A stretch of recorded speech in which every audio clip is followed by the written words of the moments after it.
ಸೌಜನ್ಯ ಹೋರಾಟಕ್ಕೆ ಗೂಂಡಗಳು ಬರ್ತಿದ್ದಾರೆ ಅಂತ ಇವರು ಪ್ರಚಾರ ಮಾಡ್ತಿದ್ದಾರೆ. ಧರ್ಮಸ್ಥಳ ಮಂಜುಸ್ವಾಮಿಗೆ ಕಾಣಿಕೆ ಆಗುವಾಗ ಇವರಿಗೆ ಅವ್ರ ಗೂಂಡಗಳು ಕಾಣಲಿಲ್ಲ. ಅವಾಗ ಭಕ್ತಾದಿಗಳು ಧರ್ಮಸ್ಥಳಕ್ಕೆ ನುಗ್ಗೋದು, ದೇವಸ್ಥಾನ ಮಾಡೋದು, ಯಾವುದು ಕೂಡ ಎಲ್ಲಿ ಕೂಡ ದೇವಸ್ಥಾನ ಬಗ್ಗೆ ಒಂದು ಮಾತು ಎತ್ತಿಲ್ಲ. ಈ ಹೋರಾಟಕ್ಕೆ ಮೂಲ ಕಾರಣ ಇರದೆ ನಮ್ಮ ಧರ್ಮಸ್ಥಳ ಮಂಜುನಾಥ ಸ್ವಾಮಿ ಹಾಗೂ ಸೌಜನ್ಯರ ಶಕ್ತಿ. ಸಡನ್ ಆಗಿ ಹೆಂಗ್ ಸ್ಟೇ ತಗೋತಾರೆ ಅವರು. ಅದಕ್ಕೋಸ್ಕರ ನಾವು ಇಡೀ ಜನತೆಗೆ ಕೈ ಮುಗಿದು ಹೇಳ್ತಾ ಇದ್ದೇನೆ, ಎಲ್ಲರೂ ಒಗ್ಗಟ್ಟಿನಿಂದ ಕೂಡಿ ನಮಗೆ ಇವತ್ತು ಎಷ್ಟು ಹೊರಟಿದ್ದಾರ ಅದರ 4 ಪಟ್ಟು ಜನ ಜಾಸ್ತಿ ಬನ್ನಿ ಅಂತ ನಾನು ಇವತ್ತು ಅವರ ಹತ್ರ ಕೇಳ್ಕೊಳ್ತೀನಿ. ನಮಸ್ಕಾರ ಕರ್ನಾಟಕ. ಇವತ್ತು ದಿನಾಂಕ 5/4/2025 ಶನಿವಾರ.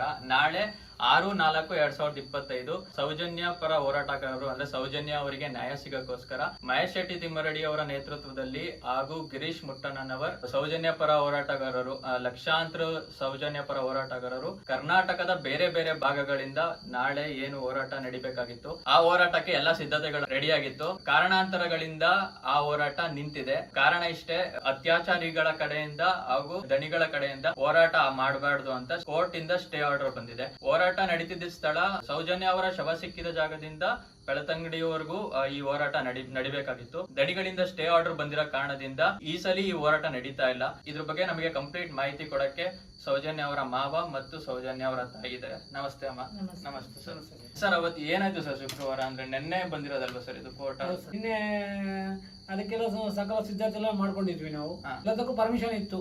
ಫಸ್ಟ್ 9 ಗಂಟೆಗೆ ಸೌಜನ್ಯ ಸಮಾಧಿ ಎಲ್ಲಿ ಆಗಿದೆ ಅಲ್ಲಿಂದ ಆ ಮೂರ್ತಿಯಲ್ಲಿ ಪ್ರಾರ್ಥನೆ ಮಾಡಿ ಅಲ್ಲಿಂದ ಹೊರಟು ಅವಳ ಶವ ಸಿಕ್ಕಿರುವಂತ ಒಂದು ಜಾಗ ಇದೆ, ನೇತ್ರಾವತಿ ಮನಸಂಕ ಅಂತ ಹೇಳಿ, ಅಲ್ಲಿ ಬಂದ್ಬಿಟ್ಟು ಅಲ್ಲಿಂದ ವಾಹನ ಜಾಥಾ ಹೊರಡೋದಂತ 10 ಗಂಟೆ ಅಂತ ನಾವು ಪರ್ಮಿಷನ್ ಅಲ್ಲಿ ಮೆನ್ಷನ್ ಮಾಡಿದ್ವಿ.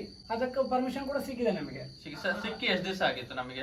ನಮ್ಗೆ ಪರ್ಮಿಷನ್ ಸಿಕ್ಕಿ ಒಂದು 3-4 ದಿವಸ ಆಗಿದೆ. 3-4 ದಿವಸ ಆಗಿದೆ.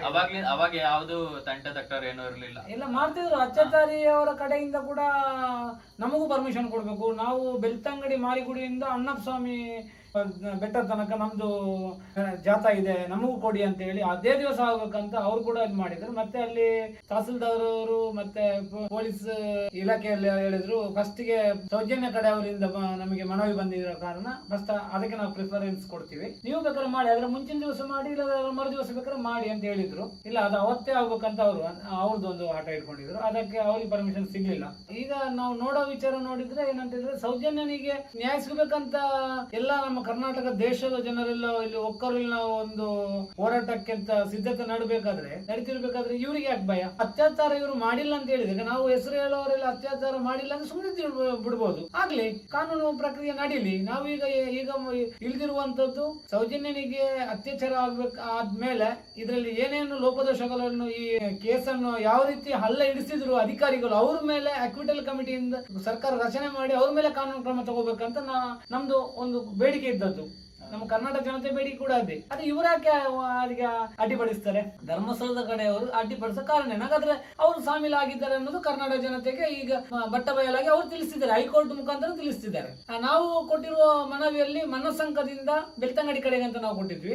ಇವರು ಅಲ್ಲಿ ಹೈಕೋರ್ಟ್ ಅಲ್ಲಿ ಹೆಂಗ್ ಕೊಟ್ಟಿದ್ದಾರೆ ಅಂತ ಹೇಳಿದ್ರೆ, ಬೆಳ್ತಂಗಡಿ ಮಾರಿಗುಡಿ ಬಳಿಯಿಂದ ಧರ್ಮಸ್ಥಳ ಅಣ್ಣಪ್ಪ ಸ್ವಾಮಿ ಬೆಟ್ಟದ ಅವರಿಗೆ ಅವರು ಮನವಿ ಕೊಟ್ಟಿದ್ದಾರೆ, ಅದಕ್ಕೆ ಪರ್ಮಿಷನ್ ಕೊಟ್ಟಿದ್ದಾರೆ, ಸುಳ್ಳು ಸುದ್ದಿ ಕೊಟ್ಟಿದ್ದಾರೆ. ಈಗ ಅದ್ರ ಮೇಲೆ ನಾವು ಕಂಪ್ಲೇಂಟ್ ಮಾಡ್ತೀವಿ. ನಾವು ಸರ್ವೋಚ್ಚ ನ್ಯಾಯಾಲಯ ನಮ್ದು ಹೈಕೋರ್ಟ್ ಮೇಲೆನೆ ಇವರು ಅವರಿಗೆ ಸುಳ್ಳು ಸುದ್ದಿ ಮಾಡಿ ಇದಕ್ಕೊಂದು ಸ್ಟೇ ತಂದಿರುವ ಕೆಲಸ ನೋಡಿದ್ರೆ, ಅದೊಂದು ನಮ್ಮ ಕರ್ನಾಟಕ ಜನತೆ ಇದನ್ನು ಈ ಅತ್ಯಾಚಾರಿಗಳು ಯಾರು, ಸೌಜನ್ಯ ಈ ಕೊಲೆ ಮಾಡಿದವರು ಯಾರು ಅನ್ನೋದು ಇದರಲ್ಲಿ ಮನದಟ್ಟಾಗುತ್ತೆ ಸರ್. ಅಂದ್ರೆ ಅವ್ರು ಕೊಟ್ಟಿರೋ ಕಾರಣ ಏನು ಸರ್? ಅಂದ್ರೆ ಈ ಹೋರಾಟ ನಿಲ್ಲಕ್ಕೆ ಕಾರಣ ಏನು? ನಾನೊಂದು ಸ್ವಲ್ಪ ವಿಡಿಯೋಸ್ ಅಲ್ಲಿ ನೋಡ್ದಂಗೆ ಏನಂತ ಕಾರಣ ಕೊಟ್ಟಿದ್ರೆ, ಧರ್ಮಸ್ಥಳಕ್ಕೆ ಹೋರಾಟಗಾರರೆಲ್ಲ ನುಗ್ತಾರೆ, ಧರ್ಮಸ್ಥಳನ ಇದ್ ಮಾಡ್ತಾರೆ, ಸೊ ಅದೇ ಕಾರಣ ಅವ್ರು ಕೊಟ್ಟಿರೋದು. ಹೌದು. ಈಗ ಫೇಸ್ಬುಕ್ ಅಲ್ಲಿ, ಇನ್ಸ್ಟಾಗ್ರಾಮ್ ಅಲ್ಲಿ ಎಲ್ಲ ಹಾಕ್ತಿದ್ದಾರೆ, ಧರ್ಮಸ್ಥಳಕ್ಕೆ ನುಗ್ಗೋದು, ದೇವಸ್ಥಾನ ಉಡಿ ಮಾಡೋದು ಅಂತೇಳಿ ಎಲ್ಲ ಕಡೆ ಹರಿದಾಡ್ತಿದೆ ಅನ್ನೋ ಒಂದು ಮಾಹಿತಿಯನ್ನು ಇವರೇ ರೆಡಿ ಮಾಡ್ಕೊಂಡ್ಬಿಟ್ಟು ಇವರೇ ಅದನ್ನು ಹೈಕೋರ್ಟ್ ಕೊಡ್ತಾರೆ. ಹೈಕೋರ್ಟ್ ಜಡ್ಜ್ ನಿಜವಾಗಿ ಅದನ್ನು ಅವರು ತನಿಖೆಗೆ ಬಿಡಬೇಕಿತ್ತು. ಯಾರು ಮಾಡಿದ್ದಾರೆ, ತಪ್ಪಿತಸ್ಥರ ಮೇಲೆ ಕ್ರಮ ತಗೋಬೇಕಂತ ಹೇಳೋದು ಬಿಟ್ಟು ಸಡನ್ ಆಗಿ ಹೆಂಗ್ ಸ್ಟೇ ತಗೋತಾರೆ ಅವರು? ಹಂಗಾದ್ರೆ ಇದರಲ್ಲಿ ಕಾಣದ ಕೈಗಳಿಂದ ಎಷ್ಟು ಹಣದ ಕಾಂಚನ ನಡೆದಿದೆ. ಇದರಲ್ಲಿ ಹಣ ಕೊಟ್ಟಿರೋ ಕಾರಣ ಈ ತರ ಆಗಿದೆ. ಇಲ್ಲದ್ರೆ ಸೌಜನ್ಯ ಹೋರಾಟಕ್ಕೆ 13 ವರ್ಷದಿಂದ ನಾವು ಹೋರಾಟ ಮಾಡ್ತಿದ್ವಿ, ಮರುತನಿಗೆ ಕೊಡಿ ಅಂತ ಒಂದು 2-3 ವರ್ಷದಿಂದ ನಾವು ಒದ್ದಾಡ್ತಿದ್ವಿ. ಹೈಕೋರ್ಟ್ ಇಂದ ಸರ್ಕಾರಕ್ಕೆ ಅಕ್ವಿಟಲ್ ಕಮಿಟಿ ರಚನೆ ಮಾಡಿ ಅಂತೇಳಿ 2 ವರ್ಷ ಮುಂಚೆನೆ ಅವ್ರು ಮಾಡಿದ್ರು, ಯಾವ್ದು ಮಾಡಲ್ಲ. ಹಾಗಾದ್ರೆ ಇದು ಖಾಲಿ ಒಂದು ಅರ್ಧ ಗಂಟೆಯಲ್ಲಿ ಆಗ್ಬಿಡ್ತದೆ. ಸಡನ್ ಆಗಿ ಸ್ಟೇ ಕೊಡ್ಬೇಕಂತ ಹೇಳಿದ್ರೆ ನಾವು ಇದಕ್ಕೊಂದು ವಾರದಿಂದ ತಯಾರಿ ಮಾಡ್ಕೊಂಡು ಬಂದಿದ್ದೀವಿ. ಎಷ್ಟೋ ಜನ ಸೇರೋದ್ರಲ್ಲಿ ಸೌಜನ್ಯಕ್ಕೆ ನ್ಯಾಯ ಸಿಗಬೇಕಂತ ಕರ್ನಾಟಕ ಜನತೆ ಎಲ್ಲರೂ ಪಾಪ ಒಕ್ಕರಳಿನಿಂದ ಬೊಬ್ಬೆ ಹೊಡೆದು ಇಲ್ಲಿಗೆ ಬಂದ್ಬಿಟ್ಟು ನಮ್ದು ಒಂದು ಸಹಕಾರ ಇದೆ ಅನ್ನೋದು 2 ದಿವಸ ಮುಂಚೆನೆ ಬಂದಿದ್ದಾರೆ ಸರ್. ಈಗ ಶುಕ್ರವಾರನೇ ಎಷ್ಟೋ ಜನ ಬಂದು ಇಲ್ಲಿ ಹಾಲ್ಟ್ ಮಾಡಿದ್ದಾರೆ. ಶನಿವಾರ ಭಾನುವಾರ ರಶ್ ಆಗುತ್ತೆ, ಬರಕ್ಕೆ ಕಷ್ಟ ಆಗುತ್ತೆ ಅಂತ 2 ದಿವಸ ಮುಂಚೆನೆ. ಇವತ್ತು ಶನಿವಾರ ದಿವಸ, ಇವತ್ತು ಕೂಡ ಬಂದಿದ್ದಾರೆ. ಇವತ್ತು ಎಷ್ಟೋ ಹೋರಾಟಗಾರರೆಲ್ಲ ಬಂದರು ಇಲ್ಲಿ. ಇವರೇನೇ ಅಲ್ಲಿ ಕೊಟ್ಟಿದ್ದಾರೆ ಅಂತ ಹೇಳಿದ್ರೆ, ಇವರು ಈ ಮೈಸೂರು, ಮಂಡ್ಯ, ಬೆಂಗಳೂರು, ಹಾಸನ ಮತ್ತೆ ಕರ್ನಾಟಕದ ಬೇರೆ ಬೇರೆ ಜನಗಳಿಂದ ಸೌಜನ್ಯ ಹೋರಾಟಕ್ಕೆ ಗೂಂಡಗಳು ಬರ್ತಿದ್ದಾರಂತೆ ಇವರು ಪ್ರಚಾರ ಮಾಡ್ತಿದ್ದಾರೆ. ಹಾಗಾದ್ರೆ ಧರ್ಮಸ್ಥಳ ಮಂಜುಸ್ವಾಮಿಗೆ ಕಾಣಿಕೆ ಆಗುವಾಗ ಇವರಿಗೆ ಅವರು ಗೂಂಡಗಳು ಕಾಣಲಿಲ್ಲ, ಅವಾಗ ಭಕ್ತಾದಿಗಳು. ಅದೇ ಭಕ್ತಾದಿಗಳಿಗೆ ಈಗ ಸೌಜನ್ಯನಿಗೆ ಆ ಕ್ಷೇತ್ರದಲ್ಲಿ ಅನ್ಯಾಯ ಆಗಿದೆ ಅಂತ ಆಗುವಾಗ ಅವರು ಗೂಂಡಗಳಾಗಿ ಕಂಡಿದ್ರು. ಅದನ್ನು ಕರ್ನಾಟಕ ಜನತೆ ಇದನ್ನು ನೋಡಬೇಕು. ನೀವು ಪ್ರಶ್ನೆ ಮಾಡಿ, ಅದನ್ನು ಕರ್ನಾಟಕ ಜನತೆ ಇದನ್ನು ಪ್ರಶ್ನೆ ಮಾಡಬೇಕು. ನಮ್ಮ ಹಣ ಬೀಳುವಾಗ ಮಾತ್ರ ನಾವು ಭಕ್ತಾದಿಗಳು.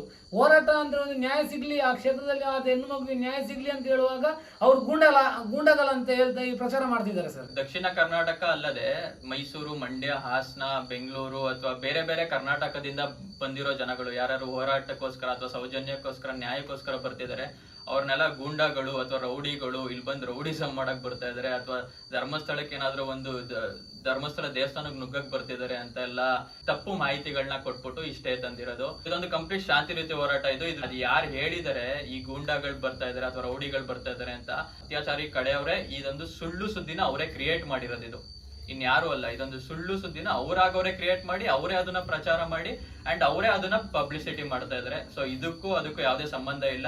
ಹೋರಾಟ 100% ಆಗೇ ಆಗುತ್ತೆ. ಕರ್ನಾಟಕದಲ್ಲಿರೋ ಪ್ರತಿ ಜಿಲ್ಲೆಯಿಂದನೂ ಮುಂದಿನ ದಿನಗಳಲ್ಲಿ ಯಾವಾಗ ಹೋರಾಟ ಆಗುತ್ತೆ, ಇವಾಗ ಎಷ್ಟು ಜನ ಬರ್ತಾ ಇದ್ರಿ ಅದಕ್ಕಿಂತ ಹೆಚ್ಚಿನ ಜನ, ಅದಕ್ಕಿಂತ ಡಬಲ್ ಜನ ಬರ್ಬೇಕು. ಅದಕ್ಕೆ ನೀವು ಬರ್ಬೇಕಾದ್ರೆ ನಿಮ್ ಸ್ನೇಹಿತರು, ನಿಮ್ ಫ್ರೆಂಡ್ಸು, ನಿಮ್ ಫ್ಯಾಮಿಲಿ ಎಲ್ಲಾರನ್ನೂ ಕರ್ಕೊಬನ್ನಿ. ಇಷ್ಟ ದಿವಸ ಅವರು ಚಿಕ್ಕ ಮಟ್ಟದಲ್ಲಿ ಆಗುತ್ತೆ ಹೋರಾಟ ಅನ್ಕೊಂಡಿದ್ರು, ಬಟ್ ಈ ಹೋರಾಟ ಇದು ದೊಡ್ಡ ಮಟ್ಟದಲ್ಲಿ ಆಗುತ್ತೆ. ಇದು ಈಗ ನಡೆದಿರೋದಕ್ಕೆಲ್ಲ ಒಂದು ಕ್ಲಿಯರ್ ಕಟ್ ಪಿಕ್ಚರ್ ನಿಮ್ ಮುಂದೆನೆ ಇದೆ. ಅಂದ್ರೆ ಇವಾಗ ಸುಮ್ನೆ ಯಾರು ಬಂದ್ಬಿಟ್ಟು ಒಂದು ಶಾಂತಿಯುತವಾಗಿ ನಡೀತಿದ್ದ ಹೋರಾಟನ ಯಾರು ಸುಮ್ನೆ ಬಂದು ಸ್ಟೇ ಆರ್ಡರ್ ಕೊಡಲ್ಲ. ಯಾರು ಬಂದು ಅದನ್ನ ಸ್ಟೇ ಆರ್ಡರ್ ಕೊಟ್ಟಿದ್ದಾರೆ ಅಂದ್ರೆ ಅವ್ರಿಗೆ ಈ ಹೋರಾಟದಿಂದ ಯಾರಿಗ್ ತೊಂದರೆ ಆಗ್ತಿದೆ ಅವ್ರು ಮಾತ್ರ ಈ ಸ್ಟೇ ಆರ್ಡರ್ನ ತರಕ್ ಹೋಗೋದು. ಸೊ ನಿಮ್ಗೆ ಇದ್ರಲ್ಲೇ ಅರ್ಥ ಆಗ್ಬಿಡುತ್ತೆ, ಈ ಸ್ಟೇ ಆರ್ಡರ್ ತಂದಿರೋದ್ರಲ್ಲೇ ಗೊತ್ತಾಗ್ಬಿಡುತ್ತೆ ಯಾರ ಕಡೆಯಿಂದ ಬಂದಿರುತ್ತೆ, ಏನಕ್ಕೆ ಬಂದಿರುತ್ತೆ ಅಂತ. ಆಮೇಲೆ ನೀವೇನಾದ್ರೂ ಇದ್ರ ಬಗ್ಗೆ ಮುಂದೆ ಏನ್ ಮಾಡ್ಬೇಕು ಅಥವಾ ಯಾವ ರೀತಿ ಇದಾಗುತ್ತೆ ಅನ್ನೋದ್ರ ಬಗ್ಗೆ? ಅಂದ್ರೆ ಒಂದು ಮಗಳಿಗೆ ನ್ಯಾಯ ಸಿಗ್ಬೇಕಂತ ನಾವು ನಾಳೆ 6ನೇ ತಾರೀಕು 6/4/2025 ಭಾನುವಾರ ಸರಿಯಾಗಿ 10 ಗಂಟೆಗೆ ಅಂದ್ರೆ ಸೌಜನ್ಯ ಮನೆಯಿಂದ ಅಲ್ಲ ಮೂರ್ತಿಯಲ್ಲಿ ನಾವು ಇಟ್ಟಿದ್ದೇವೆ. ಅಲ್ಲಿ ಒಂದು ಪ್ರಾರ್ಥನೆ ಮಾಡಿ ನೇತ್ರಾವತಿಯಿಂದ ಕಣ್ಣೇಡಿ ಉಜಿರೆ ಧರ್ಮಸ್ಥಳ ಇಲ್ಲಿ ಬೆಳ್ತಂಗಡಿ ತನಕ ವಾಹನ ಜಾಥಾದಲ್ಲಿ ಅಲ್ಲಿ ನಾವು ಮಗುವಿಗೆ ಆದ ಅನ್ಯಾಯದ ಬಗ್ಗೆ ನ್ಯಾಯ ಕೇಳ್ಬೇಕಂತ ಇವತ್ತೊಂದು ಜಾಥಾ ಇಟ್ಕೊಂಡಿದ್ದೇವೆ. ಆ ಜಾಥಾವನ್ನು ಇವತ್ತು ಏನ್ ಮಾಡಿದ್ದಾರೆ, ಸುಳ್ಳು ಆಪಾದನೆಯನ್ನು ಮಾಡಿ ಇದು ಕೋರ್ಟಿಗೆ ಇದು ಮಾಡಿದ್ದಾರೆ. ಜಡ್ಜ್ಗಳು ಕೂಡ ಅದನ್ನು ಪ್ರಶ್ನೆ ಮಾಡಬೇಕಿತ್ತು. ಯಾಕೆ ಇವರ ಮೇಲೆ ಈ ರೀತಿ ಸ್ಟೇ ತಂದಿರಿ, ಯಾರು ಇದನ್ನು ಸುಳ್ಳು ಮಾಹಿತಿ ಕೊಟ್ಟಿದ್ದೀರಿ, ಅದನ್ನು ಪ್ರಶ್ನೆ ಮಾಡಬೇಕಿತ್ತು, ತನಿಖೆ ಮಾಡಬೇಕಿತ್ತು. ಇವತ್ತು ನಾವು ಪೊಲೀಸ್ ಸ್ಟೇಷನ್ಗೆ ಕೂಡ ಹೋಗಿದ್ದೇವೆ. ಇದೇ ದನಕೀರ್ತಿ ಹಾರಿಕ ಧರ್ಮಸ್ಥಳದವರು ಇವರೇ ಹಾಕಿದಂತ ನಮಗೆ ಗೊತ್ತಾಗಿದೆ. ಅವರ ಮೇಲೆ ಪಿಟಿಷನ್ ಇದೆ, ಅಲ್ಲಿ ಅವರ ಮೇಲೆ ನಾವು ಕಂಪ್ಲೇಂಟ್ ಕೊಟ್ಟಿದ್ದೇವೆ. ಆ ಕಂಪ್ಲೇಂಟ್ ನಲ್ಲಿ ಕೂಡ ನಾವು ಅಲ್ಲಿ ಪೊಲೀಸ್ ಸ್ಟೇಷನ್ ಇವಾಗ ಹೋಗಿ ಬಂದವು. ಬೆಳಿಗ್ಗೆ ಹೋದವರು ಇಷ್ಟರೊಳಗೆ ಕೂಡ ಆಗಿಲ್ಲ, ಯಾವುದು ಕೂಡ ಅವರು ತಗೊಳ್ಳಿಲ್ಲ. ನಾಳೆ ತನಕ ಕಾಯ್ಬೇಕಂತ ಅಂದಿದ್ದಾರೆ.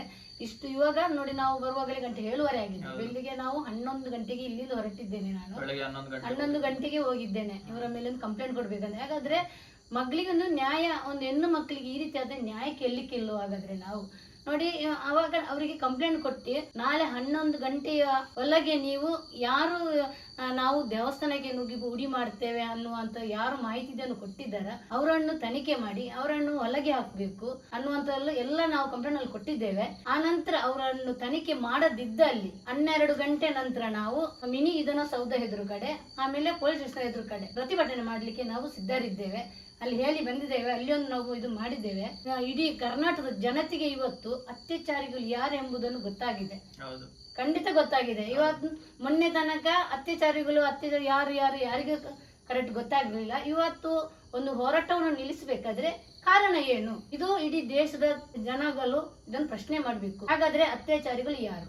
ನಾವು 13 ವರ್ಷದಿಂದ ಹೋರಾಟ ಮಾಡ್ತಾ ಇದ್ದೇವೆ. ಯಾವುದು ಕೂಡ ಎಲ್ಲಿ ಕೂಡ ದೇವಸ್ಥಾನ ಬಗ್ಗೆ ಒಂದು ಮಾತು ಎತ್ತಿಲ್ಲ. ನಾನು ಇವಾಗ ನಮ್ಮ ಮನೆಗೆ ಕೂಡ ಬರ್ತಾ ಇದ್ದಾರೆ, ಅವರಿಗೆ ಕೂಡ ನಾನು ಹೇಳ್ತಾ ಇದ್ದೇನೆ, ಧರ್ಮಸ್ಥಳ ದರ್ಶನ ಆಯ್ತಾ ಸರ್, ಪೂಜೆ ಆಯ್ತಾ, ಪೂಜೆ ಮಾಡ್ಕೊಂಡು ಬಂದಿರಾ, ಧರ್ಮಸ್ಥಳಕ್ಕೆ ದೇವಸ್ಥಾನಕ್ಕೆ ಹೋಗ್ಲೇಬೇಕು ನೀವು ಅಂತ ಎಷ್ಟು ಜನ ಇವಾಗ ಯೂಟ್ಯೂಬಲ್ಲೆಲ್ಲ ಹಾಕಿದ್ದಾರೆ.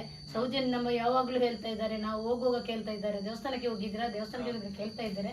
ಇವತ್ತಿನವರೆಗೂ ನಾವು ದೇವಸ್ಥಾನದ ಹೆಸರು ಎಲ್ಲೂ ಕೂಡ ಹಾಳು ಮಾಡ್ಬೇಕು, ನುಗ್ಗಬೇಕಂತ ಹೇಳಿದ ಮಾತಿಲ್ಲ. ಅದು ಯಾರು ಹೇಳಿದ್ದಾರೆ ಅದನ್ನ ಅವರು ತನಿಖೆ ಮಾಡ್ಬೇಕು. ಇವತ್ತು ದೇವಸ್ಥಾನ ನಮ್ಮ ಹಿಂದೂಗಳ ದೇವರು ಅವರು. ನಮಗೆ ಅಣ್ಣಪ್ಪ ಮಂಜುನಾಥ ಇದ್ದರಿಂದ ಇವತ್ತು ನಮಗೆ ಜೀವಂತವಾಗಿದೆ ಸೌಜನ್ಯನ ಹೋರಾಟ, ನ್ಯಾಯದ ಹೋರಾಟ. ಈ ಹೋರಾಟಕ್ಕೆ ಮೂಲ ಕಾರಣ ಇರದೆ ನಮ್ಮ ಧರ್ಮಸ್ಥಳ ಮಂಜುನಾಥ ಸ್ವಾಮಿ ಹಾಗೂ ಸೌಜನ್ಯರ ಶಕ್ತಿ. ಇವೆರಡು ಶಕ್ತಿ ಇಲ್ಲ ಅಂದ್ರೆ ಈ ಹೋರಾಟ ನಡೆಯಕ್ಕೆ ಚಾನ್ಸೇ ಇಲ್ಲ.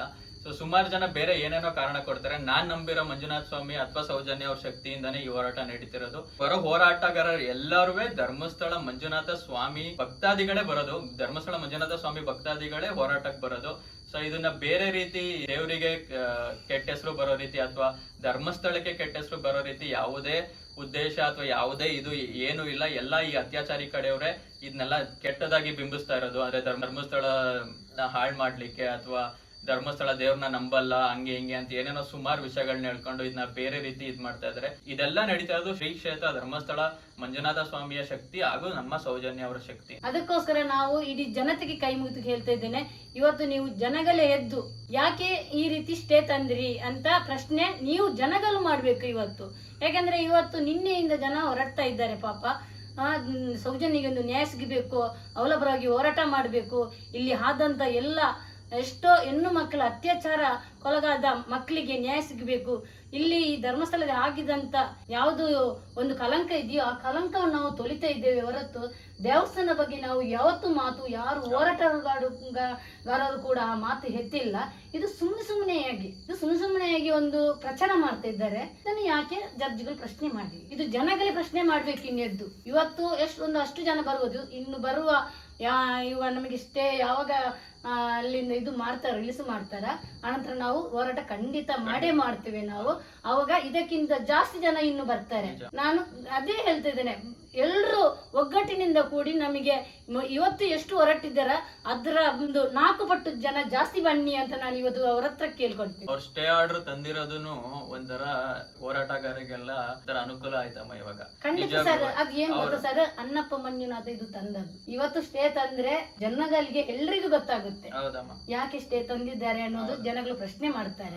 ಇದೇ ಇನ್ನು ಯಾವಾಗ ಈಗ ಮಹೇಶಣ್ಣ ಅವರು ಹೇಳಿದ್ದಾರೆ 10-12 ತಾರೀಕಿನ ಹೊರಗೆ ನಾವು ಇದು ಮಾಡ್ತೇವೆ ಅಂತ. ಅವಾಗ ಪಟ್ಟು ಜನ ಖಂಡಿತ ಜಾಸ್ತಿ ಬರ್ತಾರೆ. ಇದಂದ್ರೆ ನನ್ನ ಮಗಳಂತಲ್ಲ ಅವ್ರು ಈಗ ಭಾವಿಸಿದ್ದಾರೆ. ನಮ್ಮ ಇಡೀ ಕರ್ನಾಟಕದ ಇವಾಗ ಎಷ್ಟು ಕೋಟಿ ಜನ ನೋಡಿದರು. ಅವರು ಎಲ್ರು ನಮ್ಮ ಮಗಳು ನಿಮ್ಮ ಮಗಳಲ್ಲ ಕುಸುಮಕ್ಕ ಅಂತ ಹೇಳಿ ಇವತ್ತು ತುಂಬಾ ಜನ ನಮ್ಮ ಮನೆಗೆ ಬಂದು ಇವತ್ತು ಕೂಡ ಪಾಪ ಬಂದಿದ್ದಾರೆ, ಬ್ಯಾನರ್ ಕಟ್ಟಿ ಬಂದಿದ್ದಾರೆ. ಇವತ್ತೊಂದು ಹಠ ಕೊಟ್ಟಿದ್ದಾರೆ ನೋಡಿ, ಇವಾಗ ಉಂಟು ಹಠ ಇಲ್ಲಿ, ಅದು ನಾಲ್ದು ಸ್ಟೇಜ್ ಅಲ್ಲಿ ನಾಳೆ ಕೊಡ್ಲಿಕ್ಕೆ ಅಂತ ತಂದಿದ್ದಾರೆ. ಅದನ್ನು ಇವತ್ತು ಪಾಪ ಇಟ್ಟಿದ್ದಾರೆ. ಹಾಗಾದ್ರೆ ಅತ್ಯಾಚಾರಿಗಳು ಯಾರೆಂಬುದು ಎಲ್ರಿಗೂ ಇವತ್ತು ಗೊತ್ತಾಗಿದೆ. ಇವರೇ ಅತ್ಯಾಚಾರಿಗಳೇ ಇವತ್ತು ಪ್ರೂವ್ ಮಾಡಿದ್ದಾರೆ. ನಾವೇ ಧರ್ಮಸ್ಥಳದವರು ಅತ್ಯಾಚಾರಿಗಳು, ಅದರ ಜೊತೆ ಇರುವವರು ಎಲ್ರು ಕೂಡ ಆ ಅತ್ಯಾಚಾರಿಗೆ ಯಾರೆಲ್ಲ ಒಟ್ಟುಗೂಡಿದ್ದಾರೋ ಅವರು ಎಲ್ರಿಗೂ ಶಿಕ್ಷೆ ಆಗ್ಬೇಕು. ಅವರನ್ನು ತನಿಖೆ ಮಾಡಬೇಕು. ಇವತ್ತು ಒಂದು ಕೋರ್ಟ್ಗೆ ಯಾವುದು ಪಿಟಿಷನ್ ಕೊಟ್ಟಿದ್ದಾನ ಅವನು ಖಂಡಿತ ನಾಳೆ ಅವನನ್ನು ತನಿಖೆ ಮಾಡಬೇಕು. ತನಿಖೆ ಮಾಡದಿದ್ದಲ್ಲಿ ನಾವು ಬೆಳ್ತಂಗಡಿಯಲ್ಲಿ ಪ್ರತಿಭಟನೆ ಮಾಡ್ತೇವೆ, ಮಿನಿ ವಿಧಾನಸೌಧದಲ್ಲಿ, ಆಮೇಲೆ ಪೊಲೀಸ್ ಸ್ಟೇಷನ್ ನಲ್ಲಿ ಪ್ರತಿಭಟನೆಗೆ ನಾವು ಮಾಡ್ಲಿಕ್ಕೆ ಇದ್ದೇವೆ. ಇದು ತನಿಖೆ ಆಗ್ಬೇಕು ಅಷ್ಟೇ ನಾವು ಕೇಳ್ತಾ ಇದ್ದೇವೆ ಸರ್. ಹೌದು ಸರ್, ಖಂಡಿತವಾಗ್ಲೂ ಆಗುತ್ತೆ. ನೋಡ್ತಿರೋ ವೀಕ್ಷಕರು ಎಲ್ಲಾರ್ಗು ಆದಷ್ಟು ಬೇಗನೆ ಈ ಹೋರಾಟ ಯಾವುದೇ ಕಾರಣಕ್ಕೂ ನಿಲ್ಲಲ್ಲ. ಆದಷ್ಟು ಬೇಗನೆ ಮಹೇಶ್ ಶೆಟ್ಟಿ ತಿಮ್ಮರೆಡ್ಡಿ ಅವರ ನೇತೃತ್ವದಲ್ಲಿ, ಗಿರೀಶ್ ಮುಟ್ಟಣ್ಣನ್ ಅವರ ನೇತೃತ್ವದಲ್ಲಿ ಹಾಗೂ ಸೌಜನ್ಯ ಪರ ಎಲ್ಲಾ ಹೋರಾಟಗಾರರ ನೇತೃತ್ವದಲ್ಲಿ ಮತ್ತೊಮ್ಮೆ ಕರೆ ಬಂದೇ ಬರುತ್ತೆ. ಹೋರಾಟದ ಬಗ್ಗೆ ಯಾವತ್ತಾಗುತ್ತೆ, ಹೆಂಗಾಗುತ್ತೆ ಅದ್ರ ಬಗ್ಗೆ ಎಲ್ಲ 100% ಇದನ್ನ ನಿಲ್ಸೋಂತ ಪ್ರಯತ್ನ ಒಂದ್ಸಲಿ ಮಾಡ್ಬೋದು, 2 ಸಲ ಮಾಡ್ಬೋದು. ಬಟ್ ಹೋರಾಟ ಅನ್ನೋದು 13 ವರ್ಷದಿಂದ ಮಾಡ್ಕೊಂಡು ಬಂದಿದ್ದಾರೆ. ಸೊ ಇದು ಯಾವ್ದೇ ಕಾರಣಕ್ಕೂ ನಿಲ್ಸಕ್ ಯಾರ ಕೈಲಿಂದನೂ ಸಾಧ್ಯ ಇಲ್ಲ. 100% ಹೋರಾಟ ಆಗೇ ಆಗುತ್ತೆ. ಅದ್ರ ಬಗ್ಗೆ ಮುಂದಿನ ದಿನಗಳಲ್ಲಿ ಅದು ಕನ್ಫರ್ಮ್ ಆದ್ಮೇಲೆ ನನ್ನ ಚಾನಲ್ ಅಲ್ಲೇ ನಾನು ಹೇಳ್ತೀನಿ. ನಂದು ಇನ್ಸ್ಟಾಗ್ರಾಮ್ ಐಡಿನೂ ಇದೆ, ಗಂಧದಗುಡಿ ವ್ಲಾಗ್ಸ್ ಅಂತ. ಏನಾದ್ರೂ ಸಣ್ಣ ಪುಟ್ಟ ಅಪ್ಡೇಟ್ಸ್ ಏನಾದ್ರು ಇದೆ ಸೌಜನ್ಯ ಕೇಸ್ ರಿಲೇಟೆಡ್ ಅಥವಾ ಏನಾದ್ರು ಇದ್ರೆ ಅದ್ರಲ್ಲಿ ನಾನು ಅಪ್ಡೇಟ್ ಮಾಡ್ತೀನಿ. ಸೊ ಇಷ್ಟ ಹೇಳ್ತಾ ಈ ವಿಡಿಯೋ ನಾನು ಇಲ್ಲಿ ಎಂಡ್ ಮಾಡ್ತಾ ಇದ್ದೀನಿ. ನಮಸ್ಕಾರ, ಥ್ಯಾಂಕ್ ಯು.